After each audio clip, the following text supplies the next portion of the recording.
龍神館合気道場の柳桃里です。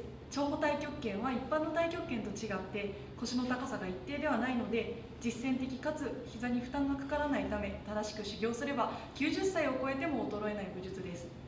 今回で全討論の半分を超えます。本シリーズももう少しで終わります。